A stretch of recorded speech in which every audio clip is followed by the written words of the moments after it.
Gloire à Dieu. Vous savez, le Seigneur, il parle tantôt d'une manière, il parle tantôt d'une autre. Et moi, j'aime comment le Seigneur agit.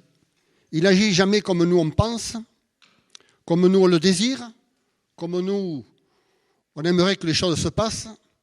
Mais je sais une chose, c'est qu'il agit toujours dans le temps que lui, il a prévu et comme il a prévu. Et si ce matin vous êtes là, et si vous vous posez des questions quant à votre foi, sachez que la foi est en vous. Sinon, vous ne seriez pas là. Il n'y a pas de hasard en Dieu. Et cette foi, comme c'est un peu le thème de cette année, c'est la foi acte 2. Donc ça veut dire qu'on va plus loin dans ce domaine de la foi. Et j'aimerais ce matin partager encore dans ce domaine-là et prendre un exemple biblique. Bon, le récit est un peu long. Est-ce qu'il y a quelqu'un, un jeune, qui pourrait venir pour lire le passage? Allez, un jeune téméraire. Parce que le passage est assez long. Allez, viens.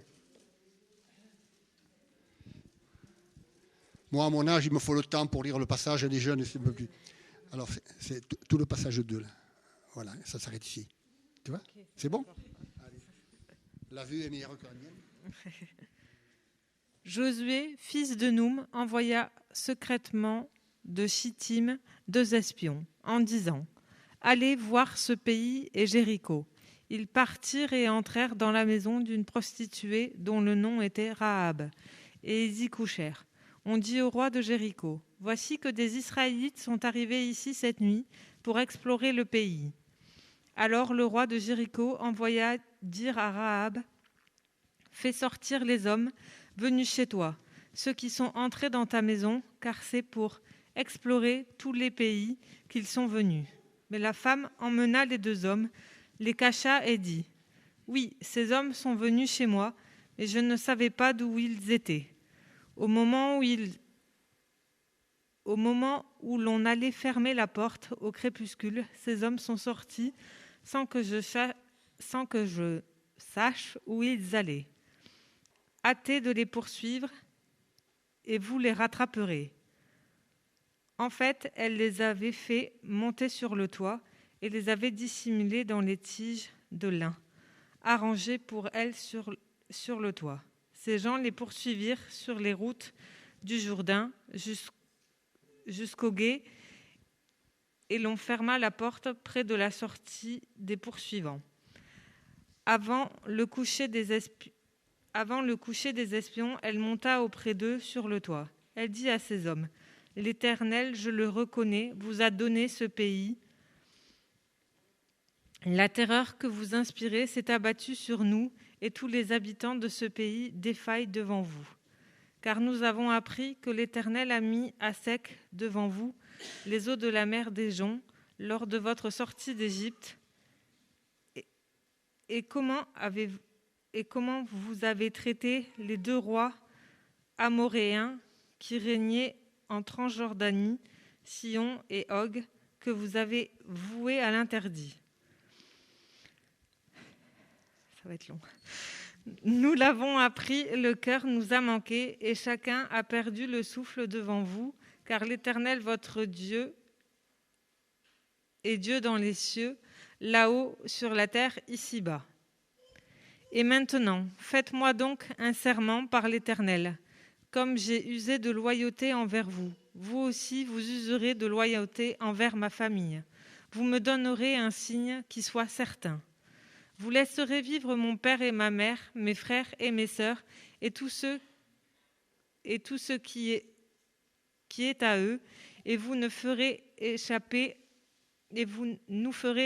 à la mort. » Ces hommes lui dirent « Nous sommes prêts à mourir pour vous, pourvu que vous ne divulguiez pas cet engagement entre nous. Quand l'Éternel nous donnera le pays, nous userons envers toi de loyauté et de fidélité. » Elle les fit descendre avec une corde par la fenêtre, car sa maison était dans le mur même du rempart. C'est dans le rempart qu'elle habitait. Elle leur dit « Allez vers la montagne, sinon les poursuivants vous rejoindront. Mettez-vous à l'abri là-bas pendant 3 jours jusqu'au retour de ceux qui vous poursuivent, quoi que vous poursuiviez pour que vous puissiez poursuivre votre chemin. » Ces hommes lui dirent : « Voici de quelle manière nous serons quittes de ce serment que tu nous as fait faire.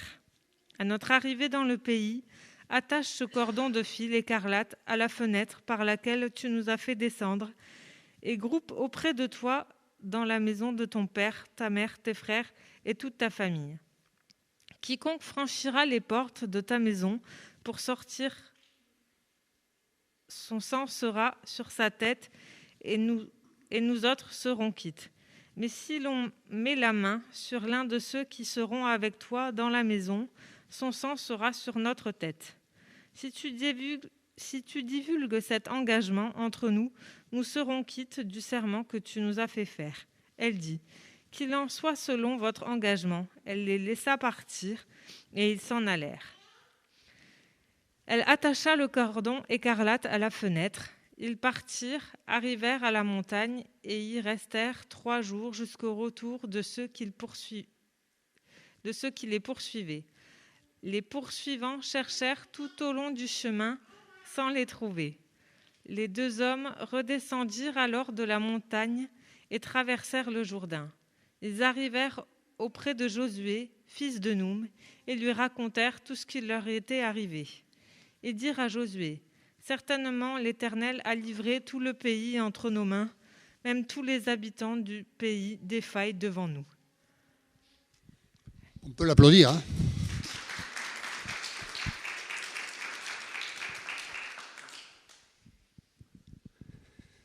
C'est une belle histoire, hein. Une belle histoire. Et par contre, ce qu'a vécu Rahab à ce moment-là, elle n'a pas dû dire c'est une belle histoire, parce que il en arrivait qu'elle pouvait en mourir et être séquestrée et être mise à mort à cause de sa foi. Le contexte, c'est quoi ? Moïse n'est plus, Josué a pris le peuple en main. Ils ont traversé déjà, ils ont sorti d'Égypte, ils ont vécu des miracles, les uns après les autres. Ils ont traversé la mer des Joncs, le Seigneur a séparé les eaux, et voilà que maintenant ils poursuivent leur chemin, et devant ce chemin, il y a un Jourdain encore à franchir.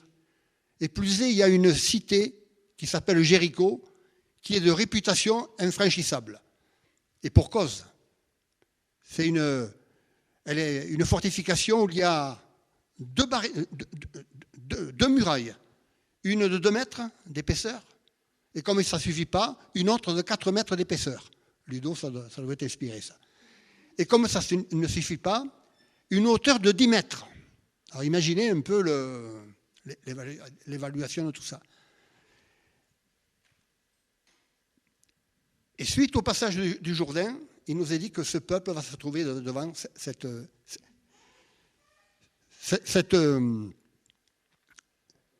forteresse qui est là.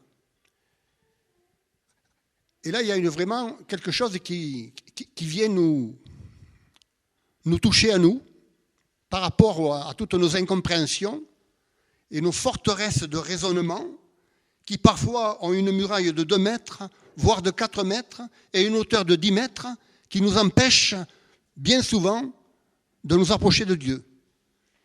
Et le seul moyen que nous avons de faire tomber cette barrière, ou ces barrières de raisonnement, c'est le domaine de la foi. Et si nous sommes dans ce domaine depuis 2-3 ans, le domaine de la foi, c'est parce qu'il y a une nécessité pour nous, une nécessité incontournable qui est la foi. Si on veut plaire à Dieu, on doit marcher par la foi. Alors la foi que la parole de Dieu nous invite à vivre n'est pas une foi lointaine, quelconque, une foi illusoire, ou peut-être que. Non, c'est une foi qui est fondée sur la vérité de la parole de Dieu. Nous sommes assis ensemble, il faut qu'on le sache ça, nous sommes assis avec Christ dans les lieux célestes. Alors les lieux célestes, ce n'est pas uniquement là-haut, mais c'est ici. Et c'est ici. Les lieux célestes, nous sommes assis aussi avec Christ dans les célestes. Là où tu es mon frère et ma sœur, là où tu es, la présence de Dieu demeure. Il faut qu'on se le dise ça. Là où tu es, dans ton travail, dans tes relations, la présence de Dieu demeure avec toi. Tu es regardé, tu es sondé, tu es envié, même si toi tu crois tout le contraire. Tu es envié. Pourquoi ? Parce que tu as mis ta confiance en Dieu. Pour suivre ce passage, Josué, qui est un fin stratège, va envoyer 2 espions pour voir un peu ce qui se passe dans cette forteresse. Cette forteresse, elle était ouverte le jour, mais on fermait le portail la nuit. Et donc, ils vont aller dans cette forteresse de Jéricho, et de suite, ils vont aller chez qui ? On l'a lu, hein ? Ils vont aller chez une prostituée qui s'appelle Rahab. Pourquoi se dirigent-ils chez une prostituée ? C'est quand même bizarre. Ils vont chez une prostituée. Bien, je pense que nos 2 espions se sont rendus chez cette prostituée, parce que je ne vais pas vous l'apprendre. Chez une prostituée, les portes sont relativement toujours ouvertes. C'est comme ça. Donc, ils vont là. Ils vont là. Ensuite, pourquoi ils vont dans cette maison ? La seconde raison, c'est parce que cette maison, elle est sur des remparts.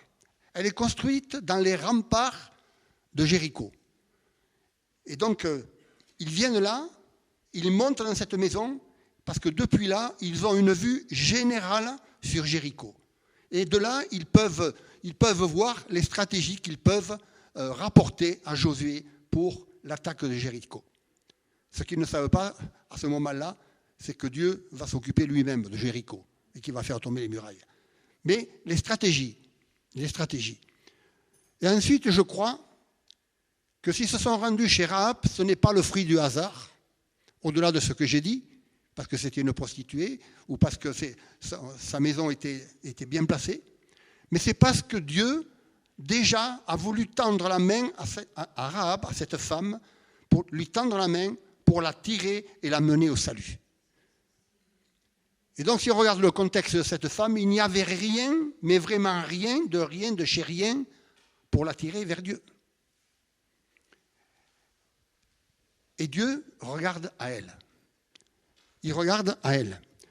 Non seulement Dieu ne la méprise pas, mais Dieu voit que dans chaque personne, dans son cœur, il y a une âme à sauver. Il y a une âme à sauver. Et pour Dieu, il n'y a pas de vie trop sale. Il n'y a pas de vie trop détruite. Il n'y a pas de vie trop mal en point pour être sauvé. Dieu regarde nos cœurs plus que toute autre chose. Non seulement cette femme va être régénérée dans son identité propre, elle va être restaurée dans son identité propre, mais elle va être citée dans la liste des héros de la foi de Hébreux 11. Moi, à la place de Dieu, je ne sais pas si je serais venu voir une prostituée. Mais Dieu est venu voir la prostituée. Moi, peut-être que j'aurais montré du doigt. Moi, peut-être et certainement que j'aurais accusé cette personne, parce que sa vie n'était pas, entre guillemets, conforme. Mais Dieu est venu la chercher. Alors, je me suis posé cette question. D'où lui vient cette foi à Rahab ? Dans son contexte journalier, quotidien, d'où lui vient cette foi ? Dans Romains 10, 17, il est dit, Paul dira que la foi vient de ce que l'on entend. La foi vient de ce que l'on entend. Ah, ça c'est quand même extraordinaire ça. La foi vient de ce que l'on entend. Ce matin, on est tous là, on partage la parole et la foi se régénère. On ne s'en rend pas compte. Oui, on est habitué. Pour certains, on connaît la parole de Dieu depuis combien, nous ? 45 ans. Bon, je ne le dis qu'une fois parce qu'on est filmé. On pourrait se dire, ce passage de Rahab, on l'a entendu combien de fois ? Mais ce qu'on oublie, c'est que la parole de Dieu se régénère de jour en jour. Elle se régénère de jour en jour. Ce n'est pas une parole légère comme ça. C'est une parole inspirée de Dieu à travers les générations elle a été luttée, elle continue à être bousculée, mais c'est le livre le plus vendu et le plus connu au monde. Amen, on peut le dire. Mais le plus contesté aussi. La foi vient de ce qu'on entend. Alors c'est aussi pour Rahab, elle qui est très au courant des prodiges que l'Éternel a accomplis. Nous avons appris, nous avons lu, nous avons appris comment à votre sortie d'Égypte, Dieu a mis à sec les eaux de la mer des joncs. Nous avons appris votre sortie d'Égypte, les cailles et tout ce qui s'ensuit, la nuée et tout ce qui s'ensuit. Je ne vais pas revenir dessus. Nous avons appris, nous avons entendu. Et pourquoi il faut prêcher et s'intéresser à la parole? Parce qu'elle nous apprend à connaître le Seigneur. Elle nous apprend à connaître le Seigneur. C'est elle qui fait naître en nous la foi et la nourrit. Dieu dira à Josué, médite la parole, jour et nuit. Vous allez me dire, mais quand c'est qu'on dort? Quand c'est qu'on travaille? Mais méditer la parole, c'est à nous. On se repasse des versets. Pendant le travail, j'ai un problème informatique. Bon, moi, je peux appeler mon gendre, il va venir. Mais il n'est pas toujours à côté de moi. Eh bien, Seigneur, ce problème, je te le confie.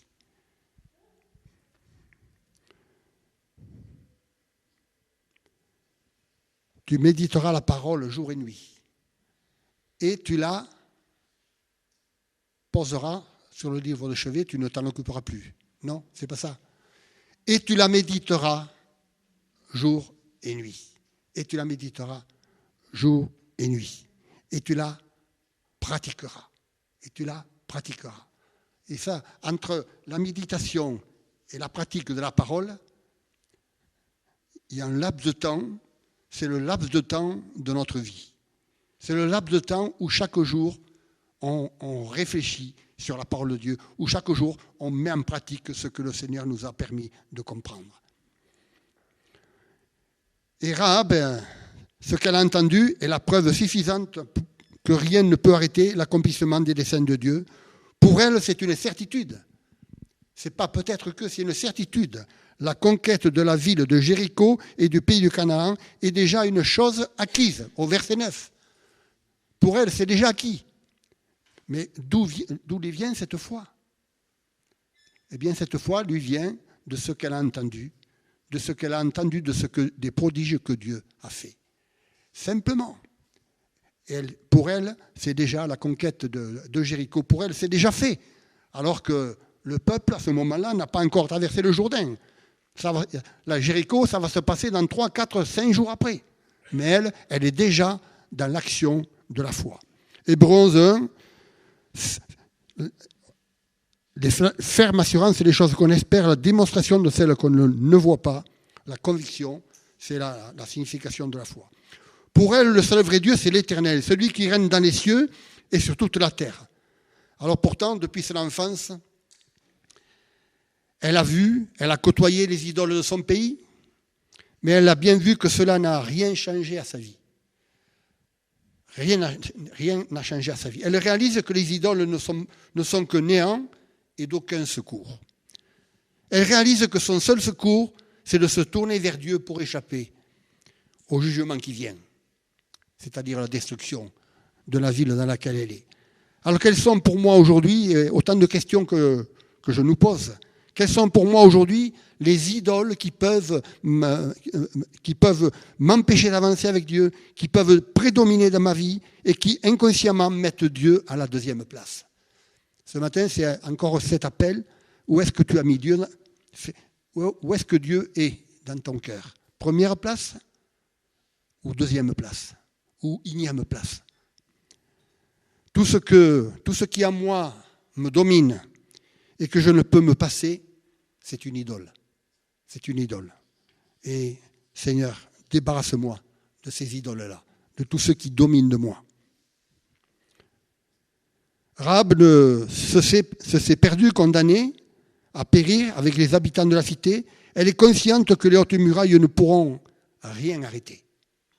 Pourtant, je vous l'ai dit, les murailles sont costauds. Alors elle décide Et je mettrai l'accent sur ce verbe, le verbe décider. Elle décide de se tourner vers des espions pour obtenir l'assurance d'être sauvée de la mort. Et cette décision, elle est personnelle, personne ne l'oblige. Et pour nous, aujourd'hui, c'est pareil. Vous pouvez entendre la parole de Dieu autant de fois que vous voulez.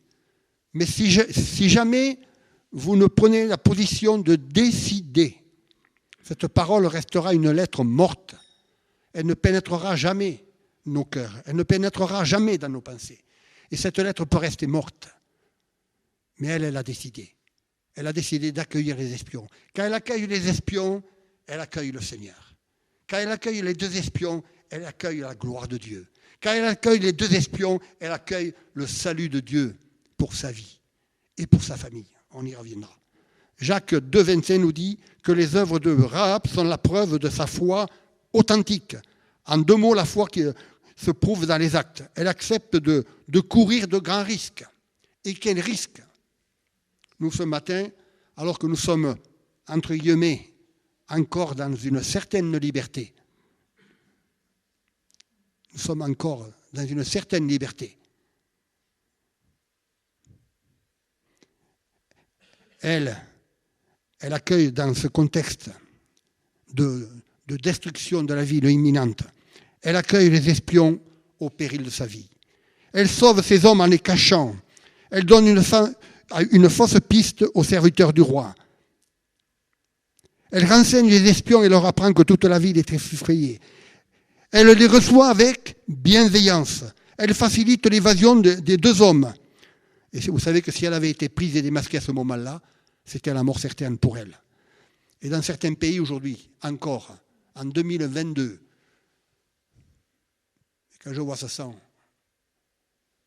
dans certains pays en 2022, le fait d'être chrétien peut vous entraîner à la mort. Rahab ne se contente pas auprès des espions de vagues promesses pour son salut, du style « Bon, je vous accueille, mais après, peut-être qui vivra verra. On verra bien. » Non. Rahab n'est pas animée d'une foi « on verra bien » ou d'une foi qui met des soupçons ou des doutes. Non. Elle a décidé. Et elle ouvre la porte. Elle ne dit pas qui vivra verra, mais elle insiste pour obtenir l'assurance de son salut.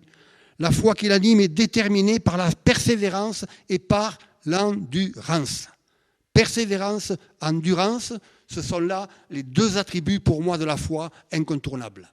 Persévérance dans tous les moments de nos vies, dans la joie comme dans les moments difficiles, et endurance. Je sais en qui je crois. La foi qui l'anime est déterminée par ça. Alors, nous sommes loin, ici, des gens qui mettent le peu d'énergie à chercher le Sauveur et qui montrent en fait qu'ils doutent de lui. Et des gens comme ça, on en trouve. Des gens, entre guillemets, religieux. Ils ont une certaine connaissance lointaine des choses, mais à aucun moment ils n'ont fait la démarche. Et ce matin, je pense qu'il y a encore un appel de Dieu. Il y a un appel de Dieu pour chacun de nous. Un appel de Dieu à réactualiser notre engagement avec le Seigneur. Parce que les habitudes, la routine de la vie, toutes ces choses peuvent venir éteindre cette détermination. À quoi cette femme doit-elle son salut ? À vue humaine, elle a fait tout ce qu'il ne fallait pas faire. À vue humaine. Jéricho est barricadé, on ne peut pas sortir. Aucune chance qu'elle soit reconnue le jour de la bataille et donc aucune chance qu'elle soit épargnée. Heureusement que les espions ont tout prévu. Et moi j'aime ça. Ils fournissent un cordon rouge pour qu'elle le mette au linteau de sa fenêtre afin d'être reconnue. Première remarque, c'est que le moyen du salut a été choisi par les espions. Ce n'est pas elle qui a choisi le moyen du salut, elle a été incapable, mais les deux espions lui ont donné le moyen du salut. Cela nous parle aujourd'hui. Je veux rappeler ici que Dieu a choisi de toute éternité le remède à notre état de péché et de perdition en donnant son Fils Jésus en sacrifice pour nous sauver de la condamnation. Je veux rappeler ça, que Dieu a choisi de toute éternité le remède à notre salut. de toute éternité.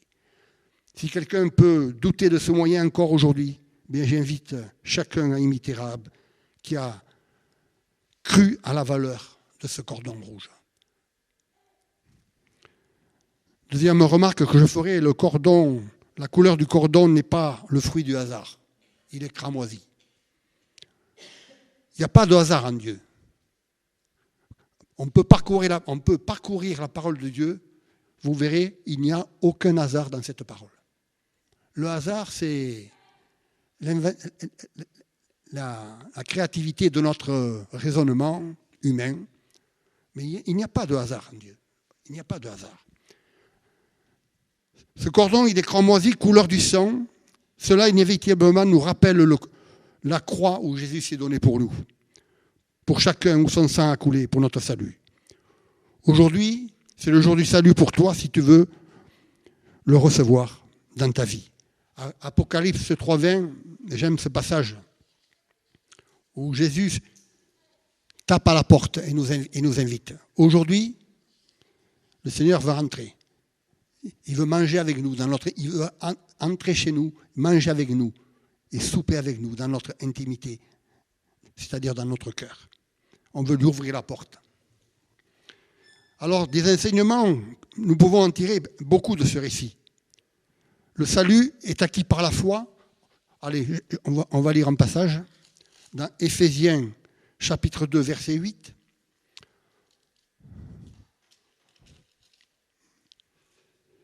C'est par la grâce, en effet, que vous êtes sauvés par le moyen de la foi. Et cela ne vient pas de vous, c'est le don de Dieu. Pas une seconde, Rahab n'en discute les ordres reçus. Elle accroche le cordon conformément à la parole des espions. Alors la voilà rassurée, elle se sait maintenant à l'abri.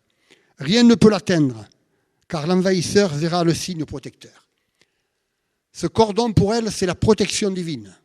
Ce cordon, pour elle, c'est la préfiguration, pour nous, de la mort de Jésus et de sa résurrection. C'est déjà la préfiguration du sacrifice de Jésus. Et on s'aperçoit là que Rahab, elle a 4, 5, 6 jours peut-être avant que le peuple d'Israël n'arrive pour détruire Jéricho. Elle a du temps devant elle. Elle pourrait dire, bon, j'ai mon portable, les deux espions ont le portable. Au moment où ils vont arriver, ils vont me passer un SMS ou un mail ou que sais-je encore. Aujourd'hui, il y a d'autres moyens que moi, je ne connais pas. Mais non, j'aime bien les détails, moi. Je note qu'elle s'est empressée d'accrocher immédiatement le cordon. Elle n'a pas entendu que les espions s'en aillent. Et c'est ça la foi en action. J'ai entendu ça, mais je vais réfléchir. Je vais réfléchir sur ce salut. Je vais réfléchir. Non pas qu'il ne faut pas réfléchir, hein, bien évidemment. Mais des fois, de pousser la réflexion un peu trop loin, n'oublions pas que nous sommes le peuple de la réflexion. Je pense, donc je suis.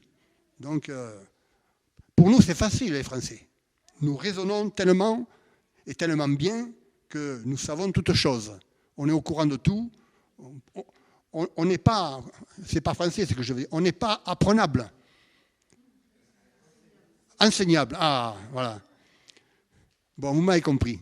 Vous savez, j'ai quitté les bancs de l'école il y a quelques années, donc ça ne s'est pas renouvelé à moi. Mais c'est pas l'essentiel, c'est qu'on se comprenne. Le salut est immédiat. Au moment où les deux espions lui disent ça, qu'ils s'en vont, au même moment, elle prend le cordon et l'accroche à la fenêtre. Ouf! Là, je suis en paix maintenant. Maintenant, je suis en paix. Quand ils vont attaquer, ils vont voir le cordon. Je serai sauvé, moi et ma famille. Je note qu'elle s'est apprêchée d'accrocher ce cordon. Elle aurait pu attendre, mais elle ne l'a pas fait.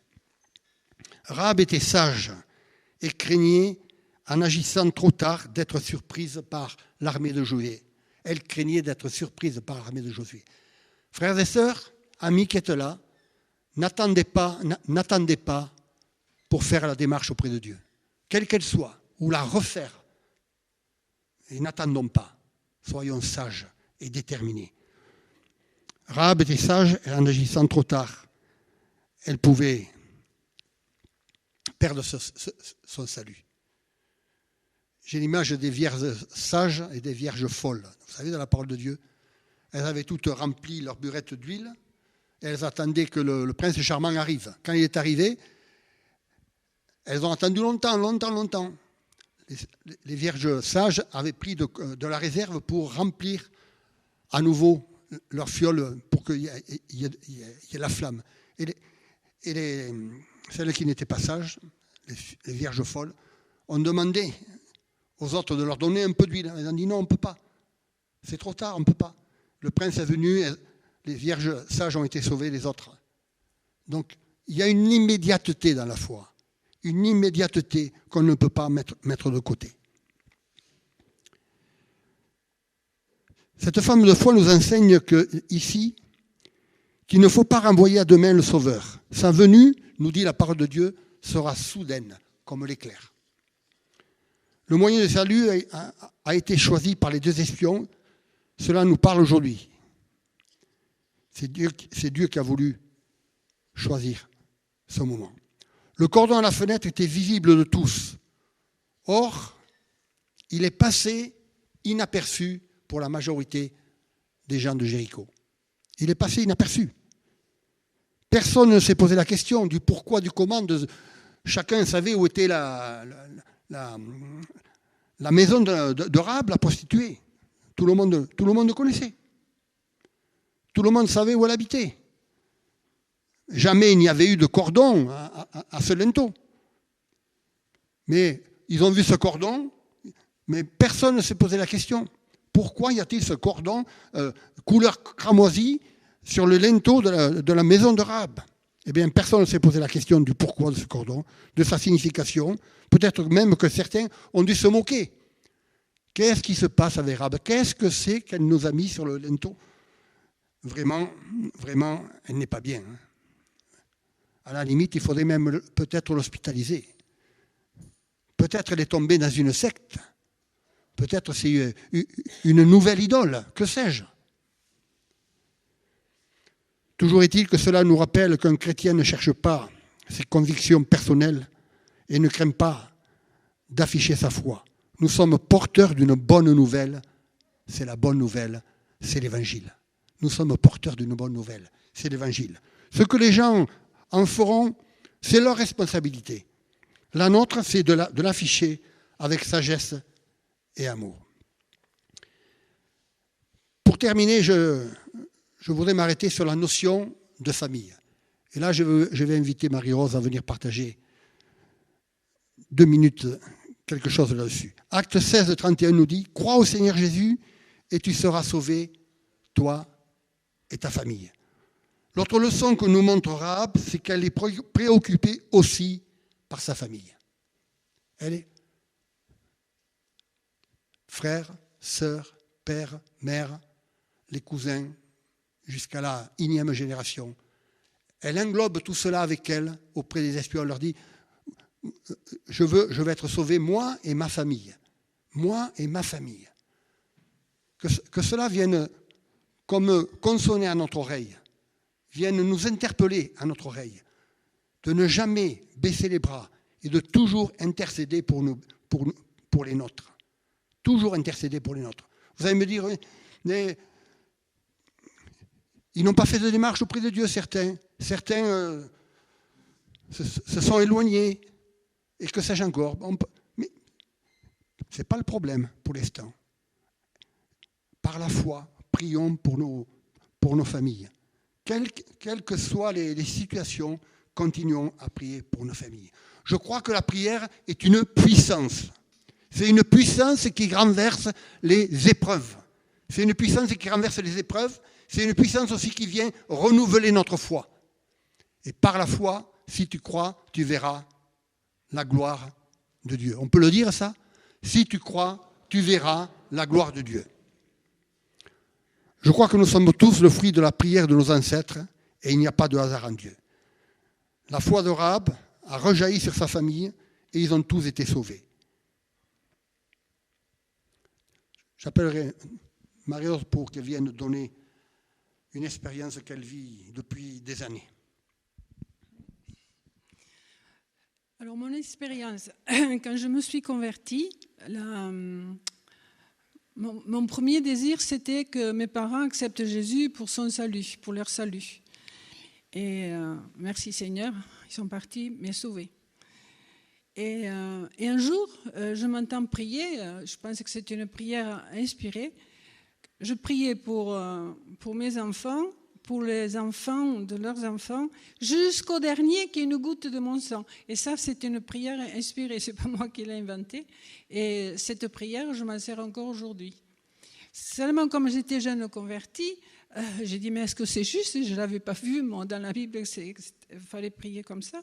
Donc, je vais voir Jackie et Roger, qui étaient les pasteurs de l'époque. Et ils m'ont dit, mais oui, c'est tout à fait juste, parce que Dieu bénit jusqu'à la 1000e génération. Mais, comment dirais-je, nos enfants ne sont pas sauvés parce que Dieu bénit jusqu'à la 1000e génération. Ils ont leur expérience à faire, ils ont leur démarche à faire. Et notre devoir, si je peux dire comme ça, c'est de prier et d'intercéder pour eux. Donc mes parents sont partis, mes enfants ils ont accepté Jésus, gloire à Dieu. Je continue de prier pour mes petits-enfants jusqu'au dernier qui ait une goutte de mon sang. Et c'est ce qui nous a rapprochés avec Jackie, c'est qu'on avait toutes les deux le même désir. Et quel qu'il soit le ministère pour moi, quel qu'il soit le ministère auquel Dieu nous appelle, notre premier ministère, c'est notre famille. Voilà. Merci. J'ai bagarré pour la faire venir. Hein. Ne croyez pas qu'elle est venue comme ça. Hein. Mais bon. Vous savez, quand vous vivez auprès de Marie-Rose pendant 47 ans, il vous est même interdit de ne pas avoir la foi. Merci pour qui tu es, ma femme. Désormais, Rahab habitera au milieu d'Israël, qui devient son peuple. Elle épousera Salmon, de la tribu de Juda, peut-être un des deux espions. On peut le suggérer. Elle qui n'était au départ qu'une femme de rien, prostituée, est rétablie dans son identité. Dieu la bénit et l'honore à cause de sa foi. Vous savez, la perfection, c'est pour personne. Mais les progrès, c'est pour tout le monde. Et moi, je veux me placer dans cela. Perfection, on veut tendre, dit l'apôtre Paul, tendez à la perfection, mais il n'est pas dit jusqu'au moment où vous allez l'atteindre, certainement pas. La perfection, ça veut dire mettre en œuvre tout ce que le Seigneur nous a donné et le mettre en œuvre dans nos vies et dans nos familles, dans les relations, dans tout cela. Mais nous voulons vraiment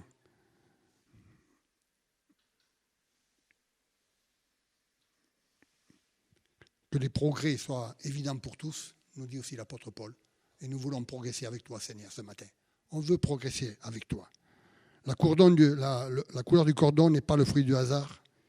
Il est cramoisi, couleur du sang. Cela inévitablement nous rappelle la croix de Jésus qui s'est donnée pour chacun. Aujourd'hui, c'est le jour du salut. Je le crois. Chaque fois que nous partageons la parole, c'est aussi le jour du salut. Vous savez, l'Église est là aussi. Je veux rappeler ça aussi. L'Église est là pour nous aider dans notre marche avec le Seigneur, pour nous aider dans notre quotidien. Lorsqu'il peut y avoir des moments difficiles, et il y en a eu, et il y en aura d'autres des moments difficiles. Il ne faut pas se leurrer. Hein? Il y aura des moments difficiles. Mais dans ces moments difficiles, soyons déterminés et décidons comme Rahab. Décidons de faire confiance à Dieu. Amen. Je vous invite à vous lever, on va remercier le Seigneur pour ce temps.